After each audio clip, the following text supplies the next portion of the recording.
르네상스 시대를 대표하는 천재 조각가이자 화가인 미켈란젤로가 그린 대표작 중에 하나가 바로 천지 창조죠. 이 바티칸 시스티나 성당 천장에 그려진 이 작품을 완성하는 데 걸린 시간이 총 4년여라고 합니다. 그런데 이 중 미켈란젤로의 창의적인 해석이 가장 돋보이는 그림이 바로 아담의 창조입니다. 아마 제목은 몰라도 이 그림을 한 번쯤은 다 보셨을 거예요. 기억나시죠? 보세요. 오른쪽에 계신 하나님께서 손가락을 뻗고 계시고 왼쪽에 아담도 검지를 내밀고 있습니다. 그런데 닿을 듯한 이 두 손가락이 완전히 닿지는 않죠. 조금만 더 가까워지면 곧 닿을 듯 떨어져 있습니다. 이 장면이 참 인상적이지 않습니까? 왜 아담의 창조를 이런 방식으로 묘사했을까요? 저는 몇 가지 의도가 있다고 보는데요. 먼저 인간은 하나님의 형상으로 지음을 받지 않았습니까? 곧 인간과 하나님의 연결됨을 이 두 손가락의 모습이 보여준다고 생각합니다. 더불어 이 그림은 하나님이 첫사람 아담에게 생명을 주시는 순간을 우리에게 보여주고 있지 않습니까?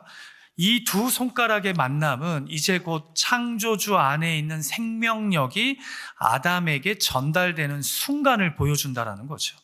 그래서 손가락이 닿아버리면 아담의 창조가 완료된 순간이 됩니다. 그런데 닿기 직전을 그렸기에 이제 곧 생명의 창조가 일어날 것 같은 긴장감을 우리에게 줍니다. 그리고 생명의 불꽃이 전달되기 직전의 순간이기에 아담은 아직 완전히 깨어나지 않은 듯 이 그림에서는 누워있는 겁니다. 그러나 이제 곧 닿는 순간 인간 창조는 완료되고 하나님의 형상으로 지음받은 아담은 새 생명으로 시작됩니다. 어떻게 보면 인간은 하나님과의 터치, 곧 닿음을 통해서만 참된 생명력을 가질 수 있는 존재라는 거죠. 인간은 혼자서 완성되는 존재가 아니라 하나님과 닿을 때 생명이 되고 하나님과 닿을 때 비로소 그 목적대로 살게 되는 존재라는 겁니다. 결국 하나님은 창조의 시작부터 우리와 닿기를, 연결되기를 원하신 분입니다. 그래서 이 그림 속 두 손가락 사이에는 인간이 가진 가장 존재론적인 갈망과 의미가 담겨 있다는 거죠. 여러분, 우리는 살아가면서 닿는다라는 말을 참 많이 씁니다. 그 말이 마음에 닿았다. 그 사람의 진심이 내 마음에 와 닿았다. 어떻게 보면 닿았다는 말은 그 사람과 내가 연결되었다는, 그 사람의 마음을, 생각을 내가 알게 되었다는 의미죠. 그런데 모든 말과 행동이 우리의 몸과 마음에 와 닿는 것은 아닙니다. 분명히 그 사람의 말이 내 귀에 들렸는데 전혀 마음에 와 닿지 않을 때가 있고요. 분명 내 몸에 느껴졌는데 아무 느낌이나 감동이 없을 때가 있습니다. 여러분, 저는 오늘날의 교회가 하나님이 아담을 창조하셨을 때처럼 인간과 잘 닿아 있는가라는 질문 앞에 고민하게 됩니다. 어떻게 보면 교회는 사람의 마음과 영혼이 하나님과 닿는 만남의 자리입니다. 우리가 함께 찬양하고 함께 기도하고 함께 말씀을 듣는 이유가 무엇입니까? 단순히 종교적인 의식을 진행하기 위해서가 아닙니다. 우리가 예배하는 이유는 우리가 하나님과 다시 닿기를 원하기 때문입니다. 하나님께서 우리에게 말씀하시고 우리가 그 하나님의 마음을 깨닫고 그래서 하나님의 뜻대로 살기 위함이죠. 그런데 참 이상합니다. 같은 예배 자리에 앉아 있어도 어떤 사람은 은혜를 받고 하나님과 잘 연결되는데 어떤 사람은 아무것도 느끼지 못할 때가 있습니다. 자, 물론 이것은 듣는 사람의 마음 상태와도 관계가 있을 겁니다. 어떤 날은 우리의 마음이 너무 닫혀 있을 수 있어요. 어떤 날은 삶이 너무 분주해서 말씀을 들어도 마음에 들어오지 않을 수 있어요. 어떤 날은 너무 지쳐서 기도할 힘조차, 찬송을 부를 힘조차 없을 수도 있습니다. 그런데 동시에 교회가 스스로에게 물어야 할 질문이 있습니다. 우리 교회는 회중들과 또한 세상 사람들과 다 있는가? 우리가 드리는 예배는 먼저는 하나님과 연결되고 동시에 사람들과 잘 연결되어 있는가? 그래서 저는 오늘 고린도전서 14장 말씀을 통해서요, 사람에게 닿는 교회라는 제목으로 하나님의 마음을 여러분과 나누고 싶습니다. 왜냐하면 저는 고린도 교회에서 일어난 한 사건과 이에 응답하는 바울의 답변 속에서 우리가 어떻게 해야 사람에게 닿는 교회, 사람에게 연결된 교회가 되는지를 발견하게 되기 때문입니다. 여러분, 고린도 교회가요, 문제가 많은 교회였지만 동시에 영적인 은사가 풍부한 교회였습니다. 특히 방언의 은사가 강하게 나타났던 교회였죠. 그들은 자신들이 영적으로 매우 뜨겁다고 생각했을 겁니다. 예배 중에 성령의 역사가 있었고 예배가 뜨겁게 살아 있었다고 느꼈을 겁니다. 자, 그런데 이런 교회를 향한 사도 바울의 권면이 우리를 좀 당황스럽게 합니다. 혀로서 알아듣기 쉬운 말을 하지 아니하면 그 말하는 것을 어찌 알리요? 이는 허공에다 말하는 것이라. 무슨 말이에요? 한마디로 교회는 와 닿는 말을 해야 한다는 겁니다. 그리고 저는 이 책망 속에서 세상과의 연결을 잃어버린 채 하나님의 생명력을, 예수 그리스도의 복음을 언제부터인가 성실하게 전하지 않는 오늘날의 교회를 향한 하나님의 메시지를 발견하게 됩니다. 바라기는 오늘 말씀을 통해 다시 우리 교회가 하나님과 사람 사이를 연결하고 또 사람에게 잘 닿는 그런 좋은 교회가 되기를 주님의 이름으로 축복합니다. 자, 바울은 왜 고린도 교회에 알아들을 수 있게 말하라 권면합니까? 우리가 어떻게 해야 다음 세대를 세우고 낯선 이도 하나님을 만나는 그런 예배 공동체가 될까요? 제가 지난 2주일은 좀 개인을 향한 하나님의 음성을 나눴는데요. 오늘은 우리 믿는 자 한 명 한 명, 무엇보다 우리 교회를 향한 주님의 음성을 좀 듣는 시간을 가졌으면 합니다. 자, 첫 번째로 우리가 관심을 가졌으면 하는 것은요, 교회는 항상 사람들이 알아듣게 말해야 한다는 겁니다. 곧 못 알아듣게 말하는 난해함이 기품이라고 착각하지 말라는 겁니다. 다 같이 본문 9절 말씀을 다시 한번 읽어볼까요? 시작. 이와 같이 너희도 혀로서 알아듣기 쉬운 말을 하지 아니하면 그 말하는 것을 어찌 알리요? 이는 허공에다 말하는 것이라. 먼저 이와 같이라고 시작되는 것은 바로 앞에 비유가 있었기 때문이에요. 바로 앞 8절에서 바울이 이렇게 말해요. 만일 나팔이 분명하지 못한 소리를 내면 누가 전투를 준비하리요? 아니, 적의 공격을 알리는 나팔 소리가 분명하게 알아들리도록 소리를 내지 않으면 누가 전투를 준비할 수 있겠냐라는 겁니다. 이것처럼 교회에서 너희가 알아듣지 못하는 방언으로만 기도를 하면 이 말은 다 허공에 있는 말이라는 겁니다. 여러분, 저는 이 9절 말씀에서 쉬운 말을 하지 아니하면이라는 말씀과 허공이라는 단어가 마음에 와닿습니다.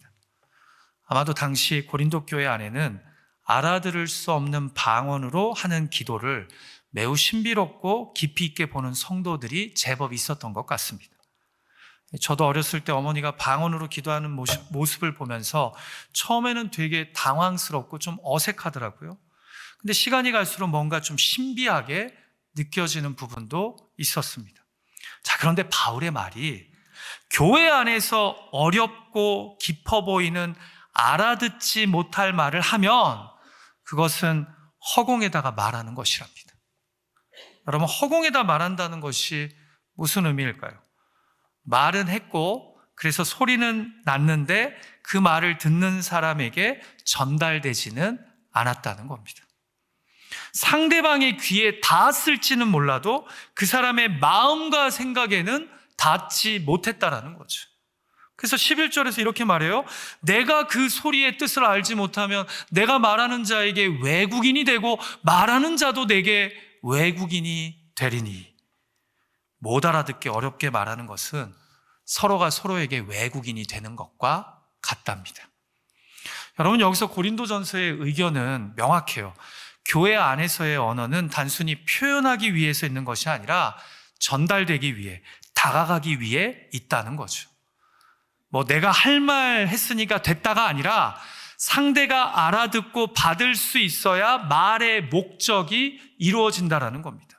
그러므로 교회가 드리는 예배의 언어도 마찬가지예요. 아무리 영적인 말이어도, 아무리 깊이가 있어 보이고 또 뜨겁게 열정적으로 설교되어져도 이를 듣는 사람이 알아듣지 못하면 그것은 공동체의 덕을 세우는 말이 되지 못한다는 겁니다. 여러분, 종교개혁이 왜 일어났습니까? 여러 가지 요소가 있었지만 중요한 것 중에 하나는 회중들이 카톨릭 미사에 참석해도 도대체 사제가 무슨 말을 하는지 하나도 못 알아들었다는 점입니다. 당시 미사는 다 라틴어로 드려졌어요. 그 결과 성경 해석은 점점 사제에게만 독점되었고 교회의 권위가 사제들이 좋은 대로 남용되면서 회중은 예배 안에서 점점 소외되어 갔습니다. 결국 성경을 자국어로 읽고 예배를 이해하려는 요구가 커지면서 종교개혁이 일어나게 된 겁니다. 자, 그럼 왜 당시 사제들은 회중들이 이해하지도 못하는 어려운 말로 예배를 인도하고 말씀을 강론했을까요? 어렵게 말하는 것이 깊은 것처럼, 난해함이 수준 있는 것처럼 보였기 때문입니다. 그런데 여러분, 이것이 500년 전만의 이야기일까요? 오늘날의 교회에서는 이런 유사한 일이 일어나고 있을까요? 아니면 안 일어나고 있을까요? 종종 교회의 강단에서 전해지는 설교나 대표기도, 의식이나 절차가 다 잘 이해가 되시던가요? 제 나름대로는 초신자나 불신자가 잘 이해할 수 있도록 또 회중들의 삶과 함께하는 하나님의 말씀을 전하고자 고민하고 노력하지만 여전히 제 안에도 허공을 치는 말씀 전파가 되지 않을까 무척 고민합니다. 매주일 설교를 준비하면서 오늘 이 말씀이 정말 회중들의 마음과 삶에 닿고 있는지 고민하지 않은 적이 없습니다. 그런데 여러분, 때때로 우리도 고린도 교회 성도들처럼 착각합니다. 어렵게 말하면 깊은 것 같고, 난해하게 말하면 영적인 것 같고, 낯선 표현을 쓰면 왠지 더 거룩하게 보입니다. 그러나 바울은 그렇지 않다라고 말하고 있는 거예요. 바울에게 깊은 말은 알아듣지 못하는 말이 아닙니다. 외국인이 외국인에게 하는 말이 아닙니다. 바울에게 영적인 말은 알아듣기 쉬운 말입니다. 진짜 깊은 말은 사람에게 닿는 말입니다. 교회의 덕을 세우는 말이라는 거죠. 제가 좀 더 쉽게 설명드려 볼게요. 여러분, 병원에 가서 종종 이런 일을 겪을 때가 있으실 거예요. 의사가 환자를 불러서 검사 결과를 설명하면서 지금 뭐가 문제인지 알려줍니다. 그런데 무슨 말인지 도통 이해가 안 됩니다. 어려운 의학 전문 용어를 사용해서 말하니까요. 지금 이 수치가 이렇고 영상상 이 부분은 이런 소견이 있고 그래서 이런 가능성이 있으며 이런 처방을 하겠다고, 이런 수술을 하겠다고 말합니다. 의사는 분명히 설명했어요. 틀린 말 한 것도 하나도 없어요. 그런데 환자는 진료실을 나오면서 가족에게 이렇게 말합니다. 무슨 말인지 하나도 못 알아듣겠다고. 그래서 내가 괜찮다는 건지 위험하다는 건지, 이 약을 왜 먹어야 되는지 모르겠지만 먹으라고 하고 좀 이따가 수술이 있을 거라고 얘기하는데 왜 받아야 되는지도 모르겠다고 얘기해요. 또 이 자리에 의사분들이 계실 텐데 설명을 잘해주시는 의사분들도 있긴 있어요. 근데 대다수는 알아듣지 못하는 용어로 인해서 이게 무슨 말인지 하나도 마음이 시원해져서 나오지 않고 오히려 더 답답하고 더 불안한 마음에 나오는 경우가 있다는 거죠. 의사의 지식이 부족해서가 아닙니다. 이해되게 와닿게 설명하지 않아서 그런 겁니다. 그러니까 설명은 있었지만 전달에 실패한 거죠. 여러분, 물론 기독교의 진리는, 예수 그리스도의 복음은 가벼운 것은 아닙니다. 기독교 신앙이 얕지도 않습니다. 그러나 깊은 진리일수록 사람에게 닿아야 합니다. 이해되게 쉽게 설명될 수 있어야 합니다. 회중들의 삶에도 맞닿아야 합니다. 깊다고 더 멀어지는 것이 아니라 깊기 때문에 더 생명으로 전달되어야 한다는 거죠. 그러므로 여러분, 난해함이 곧 깊음은 아닙니다. 신비로운 것이 거룩한 것도 아닙니다. 교회에서 신앙생활 오래 한 사람만이 알아듣는 것이 곧 신앙의 성숙은 더더욱 아닙니다. 바울이 오늘 우리에게 도전하는 것은 깊은 신앙은 알아듣지 못하게 말하는 신앙이 아니라 알아듣게 하여 교회의 덕을 세우는 신앙입니다. 저와 여러분은 교회에서 어떤 수준의 말을 하고 있습니까? 그리고 우리 예배당에서는 알아듣기 쉬운 덕을 세우는 기도와 찬양, 말씀이 선포되고 있습니까? 그렇게 와 닿아야 성령이 예배하는 사람들 가운데 역사하십니다. 그리고 와 닿아야 말씀이 회중들의 삶에 다가갑니다. 하나님도 우리에게 닿기 위해 말씀하셨습니다. 그리고 마침내 예수 그리스도를 통해 우리 삶 한복판으로 찾아오시고 우리와 연결되셨습니다. 우리를 만져주셨습니다. 그렇다면 그 은혜를 받은 교회도 사람에게 닿는 언어로 예배해야 합니다. 닿는 마음으로 섬겨야 합니다. 닿으려는 자세로 사랑해야 한다는 거죠. 더 어렵게 말하는 교회가 아니라 더 깊이 닿는 교회, 그런 우리 토렌스 제일 장로교회가 되기를 주님의 이름으로 축복합니다. 자, 두 번째로 사람에게 닿는 교회가 되려면 우리는 어떻게 해야 합니까? 함께하며 우리끼리만 통하는 예배는 하나님을 가린다는 점입니다. 무슨 말이에요? 우리끼리만 통하는 예배를 드리면 오히려 하나님보다 우리 자신을 더 드러내게 된다라는 겁니다. 자, 여러분, 이제 바울은 23절에서 예배 전체의 장면을 상상합니다. 다 같이 한번 읽어볼까요? 시작. 그러므로 온 교회가 함께 모여 다 방언으로 말하면 알지 못하는 자들이나 믿지 아니하는 자들이 들어와서 너희를 미쳤다 하지 아니하겠느냐. 자, 일단 바울이 그리는 이 예배의 장면에는 믿는 사람들만 있지 않아요. 왜냐하면 지금 본문에 방언을 알지 못하는 자들이나 믿지 아니하는 자들이라고 말하니까요. 한마디로 바울은요, 예수 그리스도의 복음은 교회 안에, 믿는 자들 안에만 머물지 않고 퍼져가야 함을 인식하고 있습니다. 맞죠? 예수님이 바울을 이방인 전도의 사도로 세우시면서 이 복음을 이방인들에게 전하라고 명하시지 않았습니까? 그러니까 그가 꿈꾸는 예배는 이런 믿지 않는 자들도 함께하고 방언을 모르는 사람들도 함께하는 예배란 말이에요. 자, 그런데 이런 예배의 자리에서 지금 상상을 하는 거예요. 다 방언으로 막 말을 합니다. 겉으로 보면 굉장히 신비하고 영적인 장면처럼 보이죠. 온 교회가 모였고 모두가 영적인 표현을 나눕니다. 안에 있는 사람들은 지금 뜨겁다고 느낄 수 있어요. 그런데 바울은 그 장면을 우리끼리의 눈으로 보지 않습니다. 밖에서 들어온 사람의 눈으로 봅니다.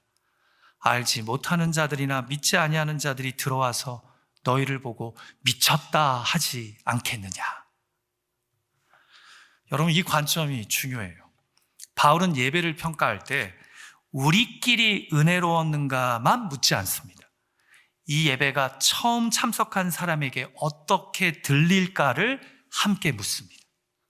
바울은 예배의 중심을 지금 불신자에게로만 옮기는 것은 아닙니다. 또 하나님 중심의 예배를 포기하자는 것도 아닙니다. 오히려 반대예요. 하나님이 잘 드러나야 하는 예배 안에서 우리의 익숙한 방식이 하나님을 가리고 있지는 않냐라는 겁니다. 한마디로 기신자들도 은혜를 받지만 그것이 초신자나 불신자에게 다가가는 예배, 연결되는 예배냐라는 거죠. 그러나 안타깝게도 고린도 교회에는 자신들의 영적 표현에만 몰두하는 사람들이 있었어요. 그리고 그 자리에 들어온 낯선 사람이 무엇을 경험할지는 생각하지 못한 겁니다. 자기들은 은혜롭다고 느끼겠지만 처음 들어온 사람이 혼란스러워할 것을 미처 생각하지 않은 겁니다.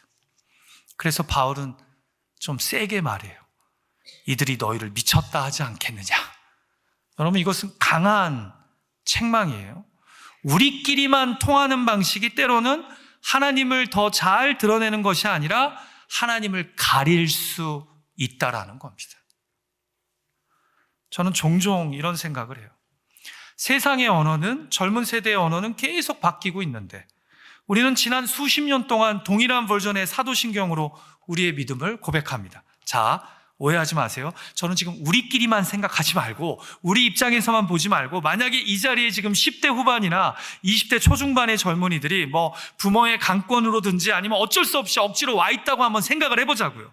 전능하사 천지를 만드신 하나님 아버지를 내가 믿사오며 성령으로 잉태하사 동정녀 마리아에게 나시고 거룩한 공예와 성도가 서로 교통하는 것과 이게 이해가 잘 될까요? 안 될까요? 대답하기 싫으세요? 사실 우리들 중에서도 이 고백이 무슨 고백인지 잘 모르는 분이 있을까요? 없을까요? 있어요. 거룩한 공예와 성도가 서로 교통하는 것과 잘 모르고 그냥 따라하는 분들 많아요. 모르지만 또 모르는 척하면 안 돼요. 왜? 눈치가 보이니까 일단 아는 척 해야 돼요. 우리끼리는 너무 익숙해서 아무 문제를 느끼지 못하는 예배 중의 말과 표현이 누군가에게는 하나님께 나아가는 길이 아니라 장벽이 될 수도 있다라는 겁니다. 여러분, 교회 안에는요, 이미 오래 다닌 사람들만 자연스럽게 알아듣는 말들이 있어요. 은혜 받았습니다. 시험 들었습니다. 시험은 왜 이렇게 잘 듣는지. 또 성령의 감동이 있었습니다. 등등. 우리에게는 너무나 익숙한 말이에요. 그리고 다 소중한 말들이에요. 그런데 처음 온 분들은 이 말이 낯설 수 있습니다. 시험 들었다는 말을 들으면 뭐 교회에서 매주마다 시험 보나? 라고 생각할 수 있어요. 초신자와 불신자의 입장에서 듣는다면. 사랑하는 예배자 여러분, 우리는 세상과 전혀 다른 복음을 가지고 있습니다. 그러나 그 복음을 전할 때 우리는 초신자들과 불신자들을 향한 따뜻한 배려와 이들이 이해할 수 있는 언어를 사용해 줄 수 있어야 합니다. 우리들끼리만 아는 말, 우리끼리만 편한 방식, 우리끼리만 은혜로운 분위기 안에 머물러 있으면 낯선 사람은 그 안에 들어오기가 힘듭니다. 어쩌면 우리는 우리끼리만의 언어와 생각을 소유함으로써 나도 모르게 자신의 신앙을 은근히 자랑하며 스스로를 구별되이 드러내고 있는 것은 아닐까요? 예배 가운데 우리가 오히려 하나님을 가리고 있지는 않냐라는 겁니다. 우리끼리만 거룩하고 신령하며 오히려 하나님이 사라지고 있는 예배를 드리고 있지는 않냐라는 겁니다. 어떤 설교자는 이런 얘기해요. 후배 설교자들에게. 설교 중에 세상 이야기나 뭐 드라마, 영화 이런 이야기 하지 말아라. 개인적인 이야기도 가급적 하지 말고 오직 성경 이야기만 하라. 뭐 시는 고상하니까 괜찮다 등등. 이렇게 말하는 분들이 있어요. 자, 그런데 우리끼리만 통하는 이야기만 하면 누가 불신자에서 초신자가 되고 누가 초신자에서 성숙한 성도가 되겠습니까? 이럴 때 아멘 하시면 좀 있어 보여요. 자, 그렇다고 지금 제가 우리의 예배를 가볍게 만들자고 말하는 것은 더더욱 아니에요. 세상 사람들의 취향에 맞추기 위해 하나님을 뒤로 물러나게 하자는 말도 아닙니다. 오히려 하나님이 더 잘 보이게 하자는 겁니다. 우리의 습관과 익숙함이 하나님을 가리지 않게 하자는 겁니다. 자, 이렇게까지 설교를 했으니까 이제 여기서 영화 이야기 하나 할게요. 초신자분들을 위해서. 여러분, 한국 영화 모가디슈에 아주 매우 인상적인 장면이 하나 있어요. 이 영화는 소말리아 내전 속에서 한국 대사관 사람들과 북한 대사관 사람들이 함께 탈출하는 상황을 배경으로 만든 영화인데요. 서로를 절대 믿을 수 없는 사람들이 르완다의 내전으로 인해 어쩔 수 없이 함께 있게 됩니다. 물론 말은 서로 통하지만 마음은 절대로 통하지 않는 양쪽이죠. 같은 민족이지만 너무 오래 다른 체제와 다른 이념 안에서 살아왔기 때문에 서로를 계속 경계합니다. 그런 양쪽의 긴장감이 도는 상황에서 인상적인 식사 장면이 나옵니다. 한국의 대사관 사람들이 가지고 있던 깻잎 장아찌를 북쪽 사람들과 나누며 식사를 하는데요. 북한 쪽에서는 혹시 음식에 무슨 독을 타지 않았을까 의심하면서 안 먹겠다 그래요. 그러니까 한국 대사관 쪽 분들이 먼저 먹으면서 이 음식 괜찮다고 먹어보라고 권유합니다. 뭐 여기서 멋진 말이 오간 것도 아니고요. 아름다운 뭐 어떤 그런 대사가 나온 것도 아니에요. 그냥 그 순간 북한 대사 부인이 한국 쪽에서 준비한 깻잎 장아찌에 젓가락을 대는데요. 깻잎이 붙어서 잘 안 떨어집니다. 그러니까 한국 대사 부인이 자기 젓가락으로 깻잎을 떼어줍니다. 딱 그 장면. 순간 그 작은 반찬 하나로 인해 얼어붙은 분위기가 풀어지고 영화를 보는 사람은 다 느낍니다. 이제 함께 가게 되었구나.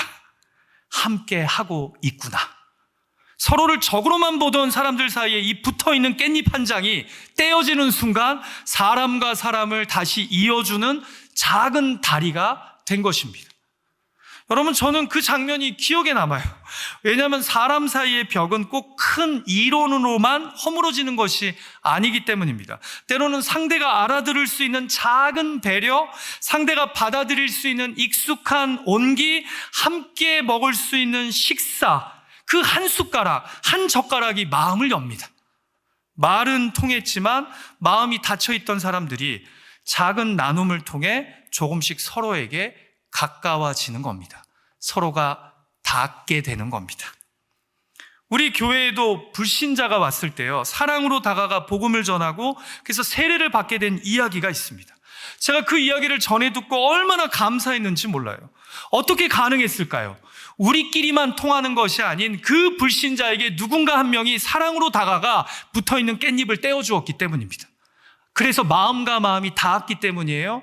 그래서 인생의 어려운 시간을 겪고 있던 그 사람이 태어나 처음 교회 와서 예배드리고 그리고 몇 개월이 지난 뒤에 세례를 받게 되었단 말이에요. 바로 이럴 때, 함께 할 때 복음의 능력이, 영광이 경험되는 줄 믿습니다. 사랑하는 예배자 여러분, 교회는 함께 하는 공동체입니다. 함께 한다는 것은 단지 한 공간에 앉아 있다는 뜻이 아니에요. 함께 한다는 것은 내 옆에 있는 사람이 무엇을 듣고 있는지, 무엇을 느끼고 있는지, 어디서 막히고 있는지를 생각하는 겁니다. 예배는 나 혼자 은혜 받고 끝나는 시간이 아니라 함께 하나님께 나아가는 자리입니다.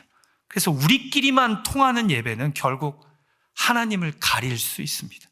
그러나 낯선 사람도 함께 하는 예배, 낯선 사람을 생각하는 예배는 하나님께로 같이 가는 길을 열어줍니다. 저는 우리 교회가 그런 교회가 되기를 간절히 소망합니다. 우리끼리만 좋은 교회가 아니라 처음 온 사람도 숨 쉴 수 있는 교회, 오래 믿은 사람만 알아듣는 교회가 아니라 믿음이 낯선 사람도 하나님께 한 걸음 한 걸음 함께 다가갈 수 있는 교회, 그런 교회가 되기를 우리 주님의 이름으로 축복합니다. 자, 이제 마지막으로 사람에게 닿는 교회는 어떤 교회입니까? 만나도록. 좋은 예배는 낯선 이도 품는 그런 예배라는 거죠. 하나님이 기뻐하시는 좋은 예배란 낯선 이가 하나님을 만나는 예배라는 겁니다. 여러분, 바울은 23절에서 알아듣지 못하는 방언만 가득한 예배를 말해요. 그 예배에 낯선 사람이 들어오면 너희를 미쳤다 하지 않겠느냐라고 도전하면서요. 그런데 24절과 25절에서는 얼핏 보기에 완전히 반대되는 이야기를 하는 듯합니다. 다 같이 24절과 25절 말씀 읽어볼까요? 시작.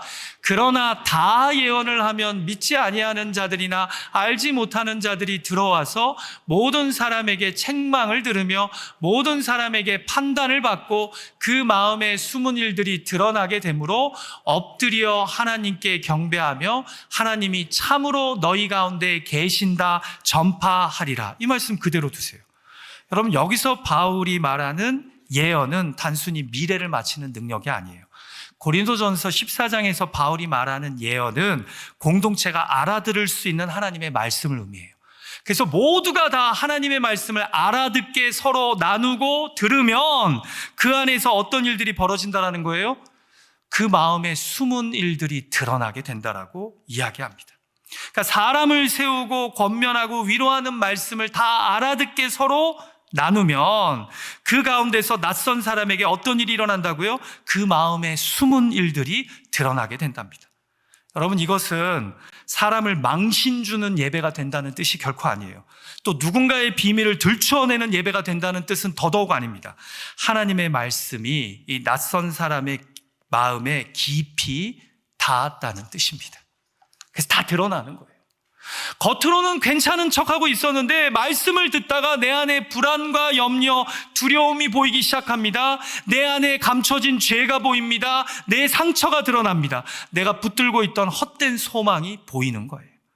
그리고 동시에 이런 나를 부르시는 하나님이 보이기 시작합니다. 여러분, 이것이 말씀의 능력인 줄 믿습니다.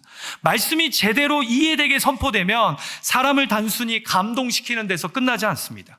사람을 하나님 앞에 세웁니다. 내가 누구인지를 보게 하고 하나님이 누구신지를 깨닫게 합니다. 그래서 마지막에 이 낯선 사람이 이 예배의 자리에 참여한 다음에 어떻게 반응합니까? 엎드려 하나님께 경배하며 하나님이 참으로 너희 가운데 계신다라고 고백하게 될 거라고 사도 바울이 이야기합니다. 여기서 우리가 주목해야 할 것이 있어요. 바울이 꿈꾸는 예배의 결론은 예배 분위기가 참 좋았다가 아니라, 또 사람들이 매우 많이 모였다가 아니라, 또 우리끼리 은혜로웠다가 아니라, 바울이 꿈꾸는 예배의 결론은 이것입니다. 낯선 사람이 참여했다가 하나님을 만나는 예배. 처음에는 구경하러 들어왔다가 나중에는 하나님 앞에 엎드리는 예배. 처음에는 이해하지 못하는 외부인이었는데 예배를 드리고 하나님 말씀을 듣다가 하나님이 참으로 여기 계신다라고 고백하게 되는 예배. 이게 바로 다 예언을 하면, 모두가 알아들을 수 있는 하나님의 말씀을 나누고 듣게 되면 일어나게 되는 역사다라고 사도 바울이 지금 우리에게 말씀하고 있다는 거죠. 여기서 우리가 주목해야 돼요. 하나님이 정말 원하시는 예배는 낯선 이가 하나님을 만나는 예배, 낯선 이가 하나님의 임재 가운데 이 품어짐을 경험하는 예배라는 거죠. 그러므로 좋은 예배는요, 낯선 사람의 방문을 방해물처럼 여기지 않습니다. 좋은 예배는 낯선 사람을 품습니다. 믿음이 약한 사람, 처음 온 사람, 오래 떠나 있다가 다시 온 사람, 아직 확신이 없는 사람도 하나님을 만날 수 있도록 자리를 내어줍니다. 왜냐하면 예배는 이미 믿는 사람들만의 안전한 울타리가 아니라 하나님께서 사람을 부르시는 은혜의 자리이기 때문입니다. 여러분, free hug라는 말 들어보셨을 거예요. 길거리에서 free hugs라고 쓴 피켓을 들고 서 있는 사람들 말입니다. 지나가는 사람을 붙잡고 강제로 안아주는 것이 아닙니다. 그냥 피켓 들고 서 있어요. 필요하면 제가 안아드리겠습니다. 그렇게 조용히 자신을 열어놓고 서 있습니다. 그런데 신기한 것은 처음에는 사람들이 지나가면서 보면서 어색해해요. 이상하게 쳐다보면서 지나가기도 해요. 저 사람 도대체 뭐 하는 거야? 경계합니다. 자, 그런데 그 순간 누군가 한 사람이, 누군가의 위로, 누군가의 돌봄, 누군가의 사랑이 필요한 사람이 조심스럽게 그 피켓을 들고 있는 사람에게 다가갑니다. 그리고 짧은 포옹 하나에 서로의 힘들고 다친 마음이 조금씩 풀어집니다. 어떤 사람은 프리 허그 하면서 웃기도 하고, 또 어떤 사람은 눈물을 흘리기도 합니다. 말 한마디 길게 하지 않았는데 당신은 혼자가 아닙니다 라는 마음이 닿은 겁니다. 전달된 겁니다. 저는 지금 프리 허그가 성경이 말씀하는 바를 온전히 보여주는 예화라고 생각하지 않습니다. 예배는 단순한 감정적 위로가 아니기 때문입니다. 그러나 그 안에 중요한 힌트가 있습니다. 사람은 닿을 수 있는 자리를 만날 때 마음을 엽니다. 판단받기 전에 품어지는 경험을 할 때 방어를 조금씩 내려놓습니다. 낯선 사람이 안전하게 다가올 수 있는 공간이 생길 때 그 사람 안에 있던 깊은 외로움과 아픔이 드러나기도 합니다. 그런데 교회가 바로 그런 곳이어야 하지 않을까요? 물론 교회는 그냥 사람을 안아주는 곳에서 끝나지 않습니다. 교회는 하나님의 말씀으로 사람을 하나님 앞에 세우는 곳입니다. 그러나 그 말씀을 듣기까지, 그 사람이 예배 안에서 하나님을 만나기까지 그 마음이 다치지 않도록 품어주는 공동체가 되어야 합니다. 낯선 사람을 부담스러워하지 않고, 처음 온 사람을 어색하게 만들지 않고, 믿음이 약한 사람을 판단하기 전에 나의 곁을 내어줄 수 있는 공동체가 되어야 합니다.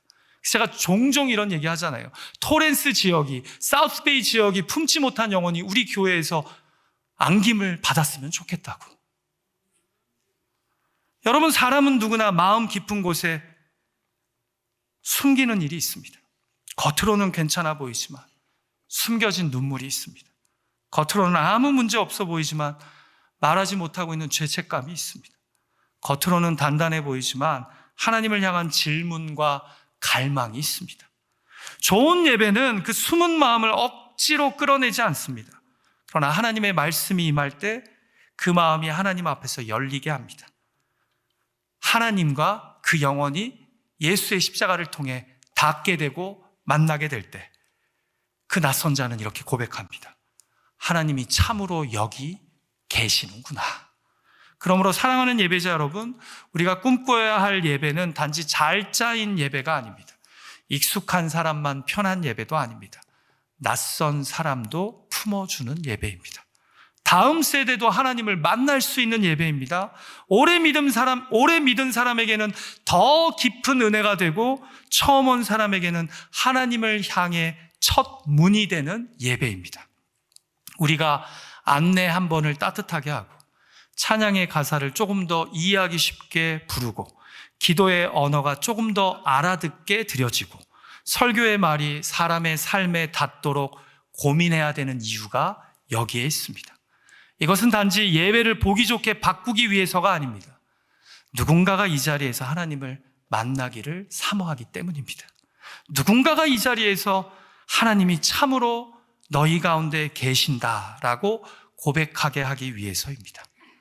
저는 우리 토렌스힐 장로교회가 그런 교회가 되기를 소망합니다.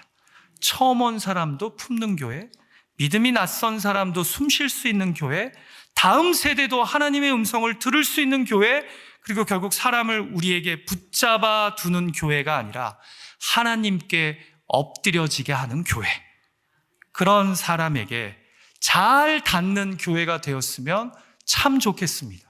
그리고 앞으로 교회 리더십인 당회가 그런 예배가 될 수 있게 여러 가지 새로운 시도를 할 때 제발 여러분의 익숙함을 내려놓고 초신자와 불신자들을 생각하며 우리 교회가 사람에게 닿는 교회가 되기를 사모하는 가운데 적극적으로 참여할 수 있는 저와 여러분이 되었으면 참 좋겠습니다. 말씀을 마치겠습니다. 미켈란젤로의 아담의 창조에서 하나님은 아담을 향해 손을 내미셨습니다. 닿기 직전의 그 순간 안에 생명의 기대가 담겨 있습니다. 근데 성경이 말하는 하나님은 그림 속에 멈춰 계신 분이 아닙니다.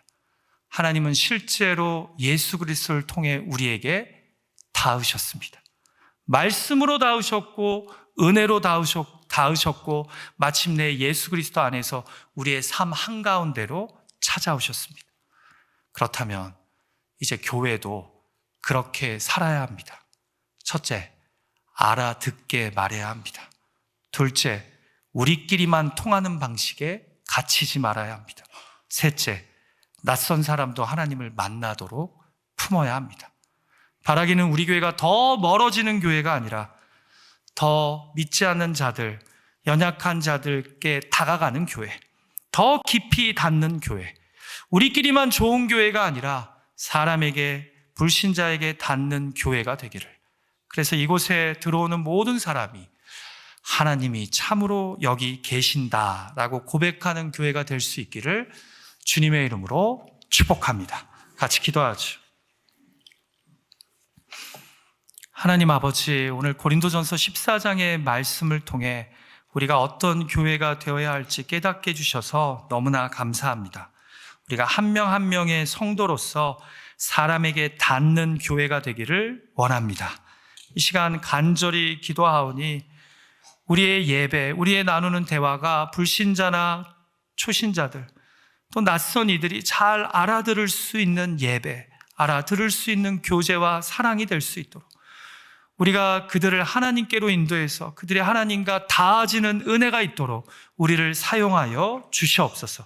우리끼리만 통하는 예배가 아니라, 그래서 하나님을 가리는 것이 아니라 오히려 많은 사람들과 함께하는 예배가 되기를 원합니다. 그런 우리 교회 되게 하여 주시고 우리의 이미 굳어지고 익숙해진 마음을 녹여주시고 새롭게 하여 주시옵소서. 예수님의 존귀하신 이름으로 축복하며 간절히 기도하옵나이다. 아멘.